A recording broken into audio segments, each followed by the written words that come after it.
Hi hello welcome to Jaa TV. Babu రాజకీయ జీవితమంతా కుట్ర వెన్నుపోటు. టీడీపీ నూతన కార్యవర్గ ప్రమాణ స్వీకారంలో వైఎస్ జగన్ పై చంద్రబాబు చేసిన వ్యాఖ్యలను వైఎస్ఆర్సీపీ రాష్ట్ర అధికార ప్రతినిధి భూమన కరుణాకర్ రెడ్డి ఖండించారు. వైఎస్ఆర్సీపీపై హత్య రాజకీయాలు ఆరోపణలు చేయడం సరికాదని అన్నారు. చంద్రబాబుకు మెగామానియా అనే వ్యాధి ఉందని తనను అతిశయోక్తిగా చూపించుకుంటున్నారంటూ భూమన విమర్శించారు. మీడియా సంస్థలు చంద్రబాబును అతిగా పొగడ్తలతో ప్రోత్సహించారంటూ భూమన మండిపడ్డారు. మాటలు వాళ్ళ నాయకులకు ఆయన ప్రసంగించినటువంటి సుద్దులు వింటే ఎంత ఆశ్చర్యంగా ఉంటుందంటే, ఆయన ఇప్పటి వరకు రాజకీయులతోనే రాజకీయం చేశా, హంతకులతో నేను రాజకీయాలు చేయలేదు అని మొదలుపెట్టి మా నాయకుడి మీద, వైఎస్ఆర్ కాంగ్రెస్ పార్టీ మీద ఆయన మాట్లాడిన దుర్భాషలు అన్నీ ఇన్ని కావు. చంద్రబాబు గారు మమ్మల్నేదో ఓసిడి ఉన్నటువంటి వ్యాధిగ్రస్తులని, సిసిడి వ్యాధిగ్రస్తులని రకరకాలైనటువంటి మాటలు మాట్లాడినారు. చంద్రబాబు గారికి మెగలోమేనియా అనేటువంటి వ్యాధి ఉంది అని చాలా సంవత్సరాలుగా అనేక మంది మానసిక శాస్త్రవేత్తలు మాట్లాడటం జరిగింది. ఉన్నది లేనట్టుగా భ్రమించి తనను తాను చాలా ఉన్నతుడుగా చిత్రీకరించుకొని ఆయన చెప్పేటువంటి సుద్దులు అన్నీ ఇన్నిగా. వేదాలు రాసింది వ్యాసుడు కాదు, నేనే అని చెప్పగల సమర్థుడు చంద్రబాబు నాయుడు గారు. భగవద్గీత శ్రీకృష్ణుడు చెప్పలేదు, నేనైతే మరింత బాగా చెప్పేవాడిని అని చెప్పుకోగలిగేటువంటి ఉన్నతుడు చంద్రబాబు గారు. రామాయణం వాల్మీకి రాయలా, భాగవతం పోతన రాయలా, ఫోను అలెగ్జాండర్ గ్రాహం బెల్ కనిపెట్టలా, పరిణామ సిద్ధాంతాన్ని డార్విన్ కాదు నేనే ఆవిష్కరించినాను అని చెప్పి నమ్మించగలడు చంద్రబాబు నాయుడు గారు.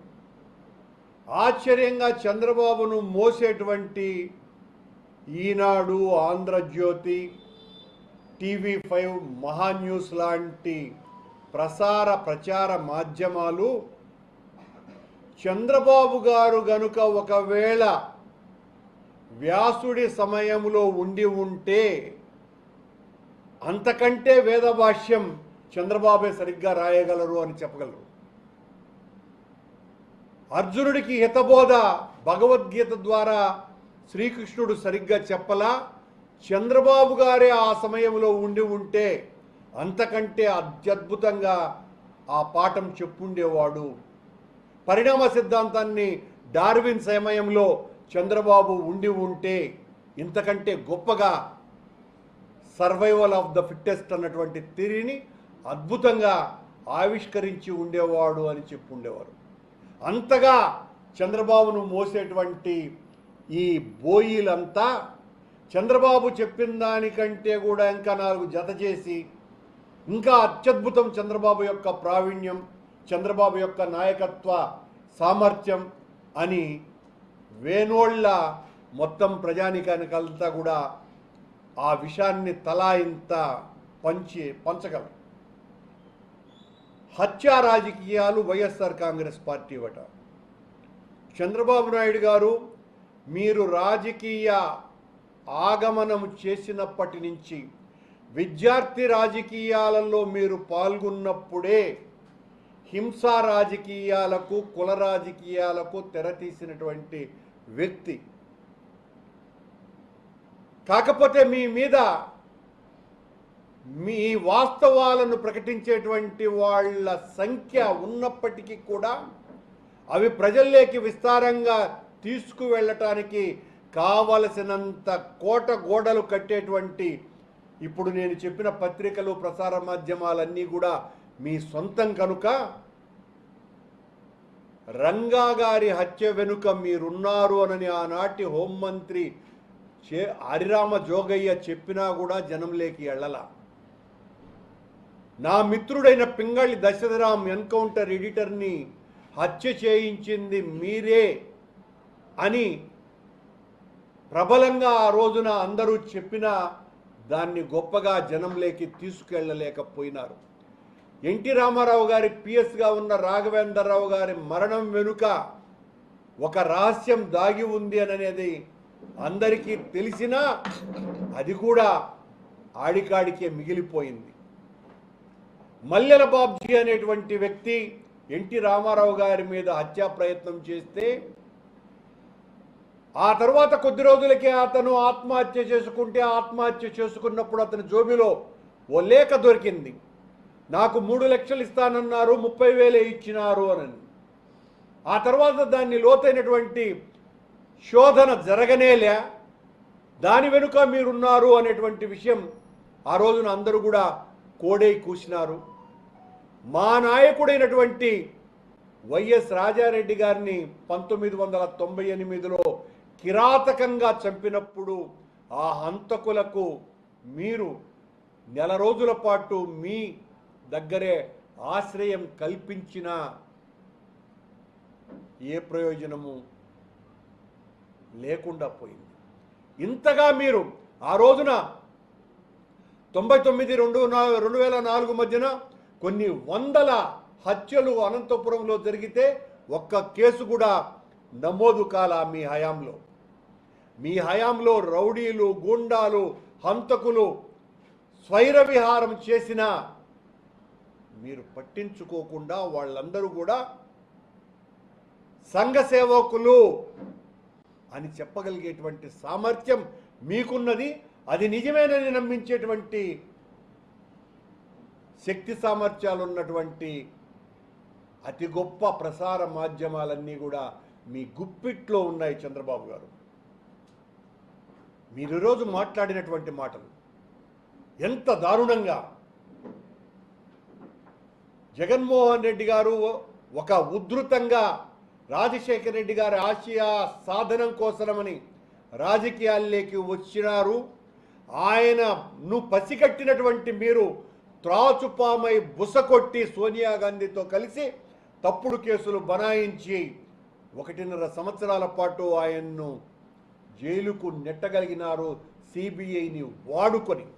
ఈ 21 నెలల కాలంలో మీరు అధికారంలోకి వచ్చిన తర్వాత ఇప్పటికి దాదాపు 21 మంది వైఎస్ఆర్సీపీ నాయకులు, కార్యకర్తల్ని బలి తీసుకున్నది మీ ప్రభుత్వం.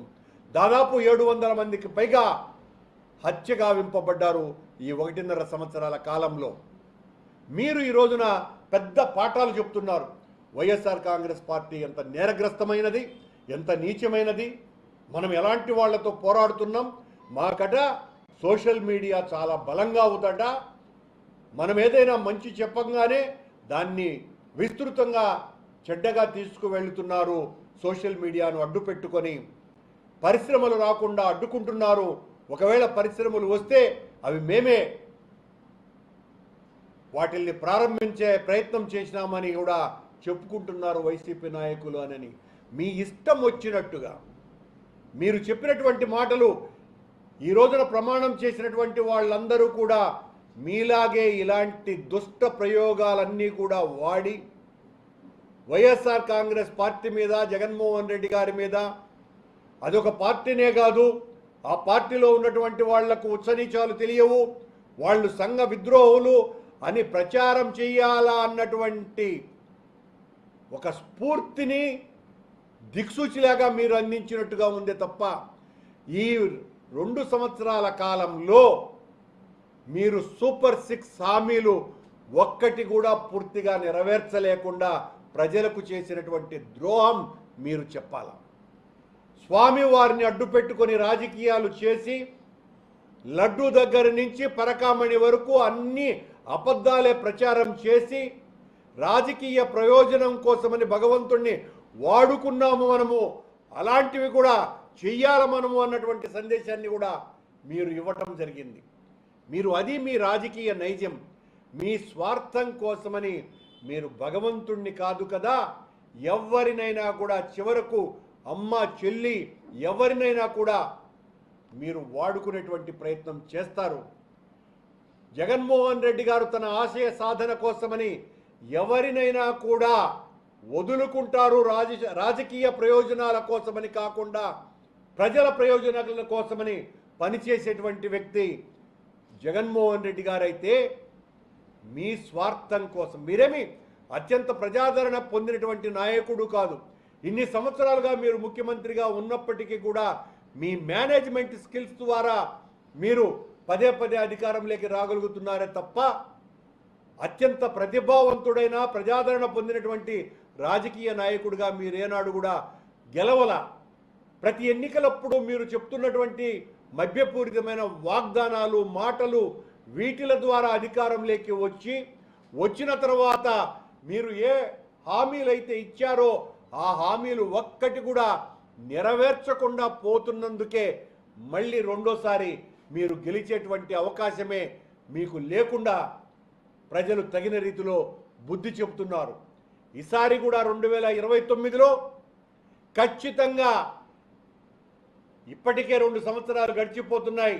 ఈ 2 సంవత్సరాల కాలంలో మీరు చేసినటువంటి ఘాతుకాలకి, ఘోరాలకి, అపచారాలకి, ప్రజా విద్రోహ చర్యలకి, ప్రజలకు చేసినటువంటి మోసాలకి, చెప్పినటువంటి వాగ్దానాలను ఒక్కటి కూడా నెరవేర్చకుండా పోయినందుకు 100% మిమ్మల్ని ఓడించి తీరుతారు. కానీ మీరు ఈరోజు ఎన్నికల ఆ ప్రసంగంలో 2029లో ఇప్పటికంటే కూడా ఎక్కువ సీట్లు గెలుస్తాం మనం అనేటువంటి మాటలు మాట్లాడుతున్నారు. అంటే ఈవీఎంలతో మోసం చేయొచ్చు అనేటువంటి పన్నాగం బహుశా చాలా గట్టి ప్రయత్నం ఏదో చేస్తున్నట్టుగా ఉంది అన్నది స్పష్టంగా అర్థమైపోతున్నది. చంద్రబాబు గారు, మీ రాజకీయ జీవితం అంతా కూడా కుట్ర, కపటత్వం, మోసం, దగ, వెన్నుపోటు రాజకీయాలతో నడిచింది. మీరు మమ్మల్ని గొడ్డలి పార్టీ అంటారా? మీది వెన్నుపోటు పార్టీ అవుతుంది. అప్పుడు ఎంతమందిని మీరు వెన్నుపోటు పొడిచారు? తమ్ముడిని వెన్నుపోటు పొడిచినారు, మామను వెన్నుపోటు పొడిచినారు, తోడల్లుడిని వెన్నుపోటు పొడిచినారు, బావను వెన్నుపోటు పొడిచినారు. ఇలా చెప్పుకుపోతే ఒకరిని కాదు, ఇద్దరిని కాదు, మీ పార్టీలో ఉండేటువంటి నాయకులను అనేక మందిని వాడుకొని వెన్నుపోటు పొడిచినటువంటి వ్యక్తి మీరు మా గురించి మాట్లాడడం అంటే అంతకంటే దారుణం మరొకటి లేదు. మీరు మాట్లాడినంత మాత్రాన మాలో ఆత్మస్థైర్యం తగ్గుతుంది అనుకుంటే పచ్చి పొరపాటని మీకు తెలియజేస్తున్నా. మీరు ఈ రాష్ట్రంలో వందల వేల ఎకరాలన్నీ కూడా అప్పళాలు పంచినట్టుగా పారిశ్రామికవేత్తలకు, పెట్టుబడిదారులకు, మీకు కావలసినటువంటి వాళ్ళకందరికీ కూడా పంచివేస్తున్నారు. తిరుమల తిరుపతి దేవస్థానానికి సంబంధించిన 3,000 కోట్ల రూపాయల విలువైనటువంటి స్థలాన్ని టూరిజం శాఖకు బదలాయించి అక్కడ ఒబరాయ్ హోటల్కు దారాదత్తం చేయటం, అత్యంత తక్కువ ఖరీదుకు వాళ్ళకి ఇవ్వటం, 3,000 కోట్ల రూపాయల ఖరీదు చేసేటువంటి పొలాన్ని, భగవంతుడి స్థలాన్ని ఆ రకంగా మారకం చేసేటువంటి అధికారం ప్రభుత్వ నేతగా మీకు లేకపోయినప్పటికీ, చట్టాలు ఎక్కడా చెప్పకపోయినప్పటికీ, చట్ట వ్యతిరేకంగా మీరు టీటీడీ స్థలంలో ఒబరాయ్ హోటల్ నిర్మాణానికి శ్రీకారం చుడుతున్నారు. దామినీడు దగ్గర 22 ఎకరాల స్థలాన్ని ఎస్ఆర్ఓ రేటు ప్రకారం, అంటే ఎస్ఆర్ఓ రేటు అక్కడ 4.5 కోట్లు ఉంటే దాని ప్రకారం ఎకరా 30 కోట్ల రూపాయలకు పైగా విలువ చేసే 650 కోట్ల రూపాయల విలువ చేసేటువంటి స్థలాన్ని మీకు బినామీలుగా ఉండేటువంటి దివ్యశ్రీ డెవలపర్స్కి మీరు ఆశ్చర్యకరంగా దాన్ని ఇచ్చేస్తున్నారు. నెల రోజుల క్రితం మేము ఎస్ఆర్ఓ రేటుకు మీరు ఇచ్చినటువంటి జీవోనే మేము చూపిస్తే ఆ తరువాత అదే దివ్యశ్రీ డెవలప్మెంట్లు వారు మేము ఎస్ఆర్ఓ రేటు ప్రకారం 4.5 కోట్లతో రిజిస్టర్ చేయించుకోలేము అని మరో రిక్విజిషన్ ఇస్తే ప్రభుత్వం నుంచి వచ్చినటువంటి జీవో ఎకరా 90 లక్షలకే దివ్యశ్రీ డెవలపర్స్ వాళ్ళకి ఎకరా 90 లక్షలకే 650 కోట్ల రూపాయల స్థలాన్ని 20 కోట్ల రూపాయలకు ఇచ్చేస్తున్నారు. అక్కడ స్పా పెడుతున్నారు. బీచ్ల దగ్గర పాండిచ్చేరిలోనో గోవాలోనో ఉండేటువంటి వెల్నెస్ సెంటర్ని అమ్మవారి గుడి పక్కన పెట్టబోతున్నారు. ఇదే మీ దైవభక్తి? ఇదే మీ శుద్ధ పాలన? మీరు చేస్తున్నటువంటి తప్పులు ఎన్నున్నాయి అని 1, 2 కాదు. కొండ మీద అత్యంత పవిత్రమైన దేవాలయంలో అనైతిక కార్యక్రమాలకు పాల్పడినటువంటి వ్యక్తిని మీరు ఇంకా టీటీడీ చైర్మన్గా కొనసాగిస్తున్నారు. మీరు ఆధ్యాత్మిక బలాన్ని గురించి, వెంకటేశ్వర స్వామి యొక్క వైభవాన్ని చాటుతానని, ప్రక్షాళన చేస్తానని ఏమి ప్రక్షాళన చేశారు? మీరు చేసినటువంటి ప్రక్షాళన బిఆర్ నాయుడు గారిని కొనసాగించటం. మొన్న ఒక కర్ణాటకకు సంబంధించినటువంటి సభ్యుని యొక్క కుటుంబ సభ్యులు చర్చిలో ప్రార్థనలు చేస్తున్నప్పటికీ కూడా వాళ్ళని ఏమాత్రం కూడా కనీసం మందలింపు కూడా చేయనటువంటి వ్యక్తులు మీరు. కొండ మీద నిరంతరం అక్కడ విపరీతంగా బ్లాక్లో టికెట్లు అమ్ముతూ ఉంటే వాటిని ఏమాత్రము కట్టడి చేయలేకపోతున్నారు. ఇలా చెప్పుకుపోతే 1 కాదు 2 కాదు కొన్ని వందల వేల తప్పిదాలు మీ ఈ 21 నెలల కాలంలో జరుగుతున్నాయి. ఇంకా పెద్ద ఎత్తున మీరు వాటిని ఏమాత్రం కూడా కట్టడి చేయలేకపోతున్నందుకు పెట్టేగిపోతున్నాయి ఇలాంటి శక్తులన్నీ కూడా. మీ అదను చూసుకొని, మీ బలాన్ని చూసుకొని మీరు ఏమీ అనరని తెలిసి తెలుగుదేశం పార్టీ నాయకులంతా కూడా ఈ రోజున ప్రతి ఒక్కరూ కూడా వాళ్ళ ఇష్టం వచ్చినట్టుగా ఇసుక దోపిడీ దగ్గర నుంచి ప్రతి ఒక్కటి కూడా గ్రావెల్ వరకు ప్రతి ఒక్కటి దోపిడీ ఇష్టారాజ్యంగా చేస్తూ ఉంటే చేష్టలుడిగి కూర్చున్నారు మీరు. పోలీసు వాళ్లను ఏమాత్రమూ తెలుగుదేశం పార్టీ కార్యకర్తల జోలికి వెళ్ళొద్దని చెప్పేశారు. వైఎస్ఆర్ కాంగ్రెస్ పార్టీ కార్యకర్తల అందరి మీద కూడా సోషల్ మీడియా వారియర్ల మీద కేసులు పెట్టి, దొంగ కేసులు పెట్టి వాళ్ళనందరినీ జైలుకు పంపించే కార్యక్రమం, పోలీసు వాళ్ళ చేత కొట్టించే కార్యక్రమం, ఇలా ప్రతి ఊరిలోనూ ప్రతి గ్రామంలోనూ నిరంతరాయంగా సాగుతూనే ఉన్నాయి. మీరు ఈ రకమైనటువంటి చిత్రహింస రాజకీయాలు చేసినప్పటికీ కూడా వైఎస్ఆర్ కాంగ్రెస్ పార్టీ బెదరదు. మీరు చేసేటువంటి అరాచకాలను ఎండగట్టకుండాను, ఎదురెడ్డి నిలవకుండాను ఆగేటువంటి ప్రసక్తి లేనే లేదని. Hi, this is Swathi. Like చేయండి, షేర్ చేయండి, కమెంట్ చేయండి అండ్ సబ్స్క్రైబ్ చేయండి GRTV.